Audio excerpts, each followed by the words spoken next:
Hello मेरे प्यारे students, क्या हालचाल। हमें उम्मीद है आप सब स्वस्थ होंगे, मस्त होंगे और आप सबकी तैयारी एकदम शानदार तरीके से चल रही होगी। तो स्वागत है एक बार फिर से बहुत ही शानदार जबरदस्त यूपी TSSC एएनएम के फीमेल हेल्थ वर्कर के नर्सिंग क्लास में पढ़ रहे हैं सामुदायिक स्वास्थ्य नर्सिंग लेक्चर नंबर 13। पिछले वर्ष में पूछे गए सभी महत्वपूर्ण क्वेश्चन पढ़ेंगे, टॉप 30 क्वेश्चन। तो आइए शुरुआत करते हैं सेशन की एकदम शानदार तरीके से। UP ANM, Bihar ANM, DSSB या किसी भी स्टेट एएनएम की तैयारी कर रही हैं तो आपके लिए सेशन बहुत ही बेहतरीन होने वाला है। तो आइए शुरुआत करते हैं सेशन की, समय न बर्बाद करते हुए 30 क्वेश्चन करेंगे। इन 30 क्वेश्चन के आंसर देने की कोशिश कीजिएगा और सेशन अच्छा लगे तो सेशन को लाइक शेयर जरूर कीजिएगा। तो आइए शुरुआत करते हैं सेशन की। तो देखिए, फर्स्ट क्वेश्चन का रहा, स्वास्थ्य संवर्धन की पारिस्थितिकी मॉडल में कौन सा स्तर समुदाय व्यापी नीतियों को शामिल करता है। समुदाय व्यापी नीतियों को कौन सा स्तर शामिल करता है। तो हमारा हो जाएगा व्यक्तिगत, अंतर्वैयक्तिक या संस्थागत या सामाजिक। तो कह रहा है स्वास्थ्य संवर्धन में पारिस्थितिकी मॉडल में कौन सा स्तर समुदाय व्यापी नीतियों को शामिल करता है। तो हमारा हो जाएगा right answer option number D, सामाजिक। नेक्स्ट कह रहा राष्ट्रीय शहरी स्वास्थ्य मिशन NUHM का प्राथमिक उद्देश्य क्या है। ग्रामीण क्षेत्रों में स्वास्थ्य सेवाएं, शहरी झुग्गी झोपड़ियों में स्वास्थ्य सुविधाओं की पहुंच, केवल महिला स्वास्थ्य, निजी अस्पतालों का विनियमन। तो हो जाएगा राष्ट्रीय शहरी स्वास्थ्य मिशन यानी NUHM का प्राथमिक उद्देश्य क्या है। तो NUHM का हमारा प्राथमिक उद्देश्य है हमारा शहरी झुग्गी झोपड़ियों में स्वास्थ्य सुविधाओं की पहुंच। कह रहा भारत सरकार द्वारा एंटी माइक्रोबियल प्रतिरोध AMR राष्ट्रीय कार्य योजना किस वर्ष शुरू की गई। 2012, 2022, 2020, 2017। तो कब शुरू की गई एंटी माइक्रोबियल प्रतिरोध यानी AMR राष्ट्रीय कार्य योजना किस वर्ष शुरू की गई। तो हमारा तीसरे का राइट आंसर होगा ऑप्शन नंबर डी। नेक्स्ट कह रहा यूनिसेफ का भारत में प्राथमिक फोकस किस पर है। वयस्क शिक्षा, बाल स्वास्थ्य एवं पोषण, औद्योगिक विकास या पर्यावरण संरक्षण। तो कह रहा यूनिसेफ का भारत में प्राथमिक फोकस किस पर है।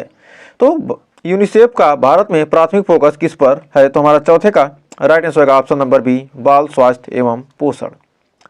तो बढ़ते हैं आगे। कह रहा ANM सहायक नर्स दाई का मुख्य दायित्व मातृ स्वास्थ्य में क्या है। सिजेरियन डिलीवरी कराना, प्रसव पूर्व देखभाल ANC प्रदान करना, दंत चिकित्सा सेवाएं या मानसिक परामर्श। तो कह रहा ANM सहायक नर्स दाई का मुख्य दायित्व मातृ स्वास्थ्य में क्या है। तो हमारा राइट आंसर हो जाएगा प्रसव पूर्व देखभाल ANC प्रदान करना। नेक्स्ट कह रहा स्वास्थ्य में सामाजिक निर्धारकों में कौन सा कारक लैंगिक असमानता से संबंधित है। आय, शिक्षा, लिंग आधारित भेदभाव, आवास। तो हमारा राइट आंसर क्या हो जाएगा स्वास्थ्य के सामाजिक निर्धारकों में कौन सा कारक क्या लैंगिक असमानता से संबंधित है, लिंग आधारित भेदभाव। तो बढ़ते हैं अगले क्वेश्चन की तरफ। तो कह रहा शहरीकरण के कारण समुदाय की गतिशीलता पर क्या प्रभाव पड़ता है। सांस्कृतिक एकरूपता बढ़ती है, पारंपरिक मूल्यों में कमी होती है, जनसंख्या स्थिर हो जाती है और आर्थिक असमानता घटती है। तो अगर शहरीकरण के कारण जो समुदाय की गतिशीलता पर क्या प्रभाव पड़ता है। तो शहरीकरण की समुदाय गतिशीलता पर प्रभाव पड़ता है, पारंपरिक मूल्यों में कमी आती है। तो बढ़ते हैं आगे।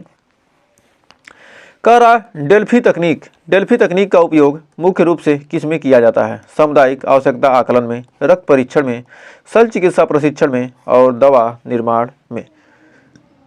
तो कह रहा डेल्फी टेक्निक का उपयोग मुख्य रूप से किस में किया जाता है। तो हमारा राइट आंसर होगा ऑप्शन नंबर ए, सामुदायिक आवश्यकता आकलन में।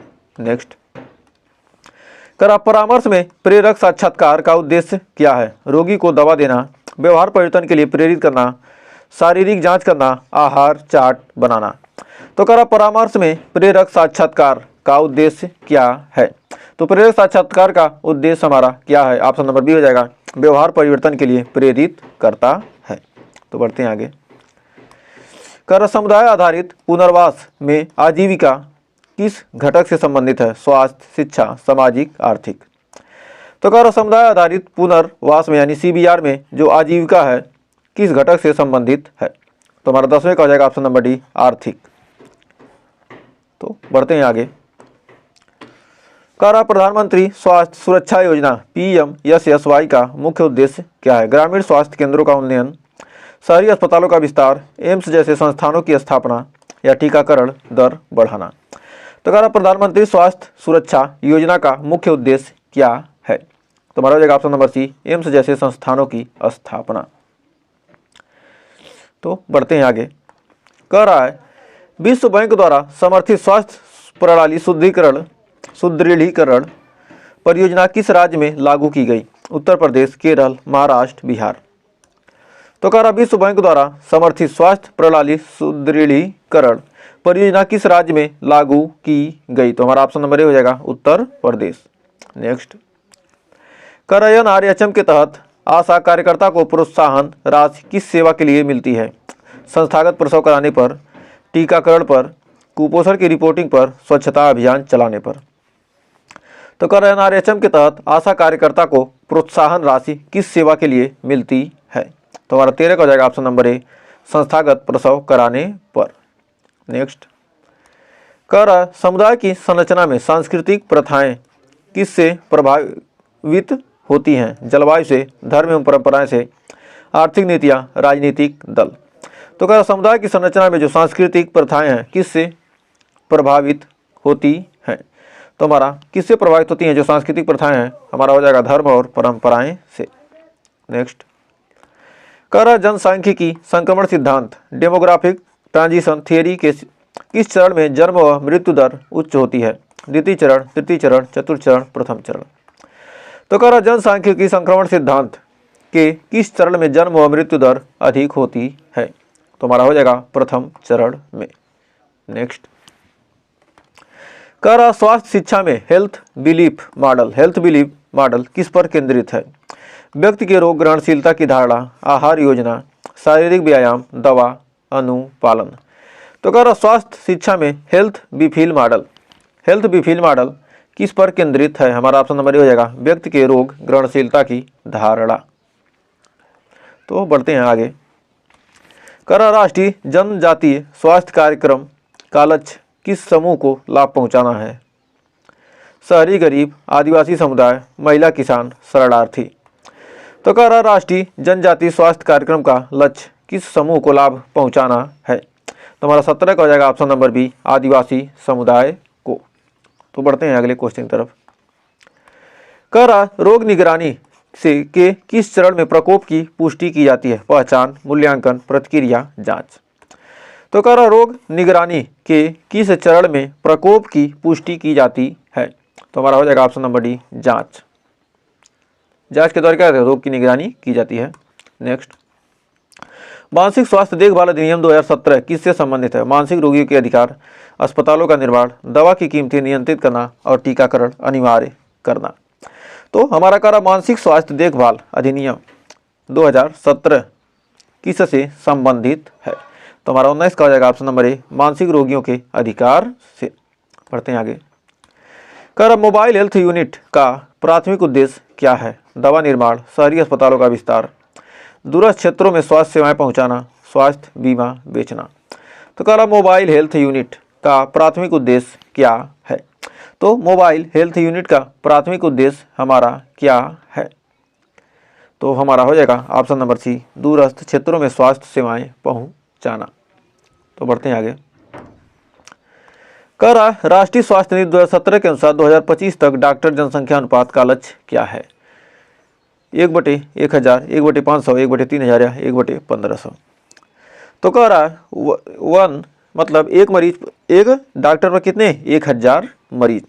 तो कह रहा राष्ट्रीय स्वास्थ्य नीति 2017 के अनुसार 2025 तक डॉक्टर जनसंख्या अनुपात का लक्ष्य क्या है? तो हमारा हो जाएगा एक डॉक्टर पर 1000 जनसंख्या पर क्या होना चाहिए? एक डॉक्टर, 1:1000। क्या रखा गया 2025 में? डॉक्टर जनसंख्या अनुपात का लक्ष्य है क्या? 1:1000। बढ़ते हैं आगे। कह रहा एकीकृत बाल विकास सेवाएं ICDS में कौन सी सेवा शामिल नहीं है? पूरक सुपोषण, प्री स्कूल शिक्षा, वयस्क साक्षरता, टीकाकरण। तो कह रहा एकीकृत बाल विकास सेवाएं ICDS में कौन सी सेवा शामिल नहीं है? तो हमारा राइट आंसर हो जाएगा ऑप्शन नंबर सी, वयस्क साक्षरता। तो बढ़ते हैं आगे। करा टेलीमेडिसिन दिशा निर्देश किस वर्ष जारी किए गए? 2010 में, 2015 में, 2020 में, 2022 में। तो करा टेलीमेडिसिन दिशा निर्देश किस वर्ष जारी किए गए? तो किस वर्ष हमारा जारी किया था कौन? टेलीमेडिसिन दिशा निर्देश। तो हमारा हो जाएगा ऑप्शन नंबर सी 2020 में। तो बढ़ते हैं आगे। करो सतत विकास लक्ष्य एसडीजी के में स्वास्थ्य से संबंधित लक्ष्य कौन सा? एसडीजी में स्वास्थ्य से संबंधित लक्ष्य कौन है? एसडीजी 3, एसडीजी 5, एसडीजी 7 या एसडीजी 10? तो हमारा सतत विकास लक्ष्य यानी एसडीजी में राइट आंसर हमारा हो जाएगा क्या? ऑप्शन नंबर ए एसडीजी 3, सतत विकास लक्ष्य 3rd। नेक्स्ट करा पीएचसी और सीएचसी में मुख्य अंतर क्या है? पीएचसी में 50 बिस्तर, पीएचसी में सर्जरी की सुविधा, सीएचसी में केवल शहरी क्षेत्र में और सीएचसी में विशेषज्ञ डॉक्टर उपलब्ध। तो कह रहा पीएचसी और सीएचसी में अंतर क्या है? तो सीएचसी में विशेषज्ञ डॉक्टर उपलब्ध होते हैं, जो सीएचसी है उसमें विशेषज्ञ डॉक्टर उपस्थित हैं लेकिन पीएचसी में नहीं, बस यही मुख्य अंतर है। नेक्स्ट कह रहा गैर संचारी रोग एनसीडीएस के लिए प्रमुख जोखिम कारक कौन सा है? धूम्रपान, टीकाकरण की कमी, स्वच्छ पानी की कमी, मच्छरों का प्रजनन। तो कह रहा गैर संचारी रोग के लिए प्रमुख जोखिम कारक कौन सा है? हमारा हो जाएगा धूम्रपान। तो बढ़ते हैं आगे। कह रहा महामारी, एपिडेमिक और स्थानिक रोग एंडेमिक, एपिडेमिक एंड एंडेमिक में क्या अंतर है? महामारी और स्थानिक रोग में क्या अंतर है? महामारी सीमित क्षेत्र में, स्थानिक वैश्विक में और स्थानिक रोग निश्चित क्षेत्र में और निरंतर होता है। महामारी कभी नहीं रुकती और स्थानिक रोग केवल ग्रामीण क्षेत्रों में होते हैं। तो कह रहा महामारी और स्थानिक रोग में अंतर क्या है? तो हमारा हो जाएगा स्थानिक रोग निश्चित क्षेत्र में क्या आते हैं? निरंतर फैलते रहते हैं। नेक्स्ट कह रहा जन्म दर की गणना किस प्रकार की जाती है? प्रति 1000 जनसंख्या पर जीवित जन्म, प्रति 100 जनसंख्या पर मृत्यु, प्रति वर्ग किमी में जनसंख्या या प्रति 10,000 में शिशु मृत्यु। तो कह रहा जन्म दर की गणना किस प्रकार की जाती है? तो बर्थ रेट यानी जन्म दर का मतलब क्या है? बर्थ रेट की गणना किस प्रकार की जाती है?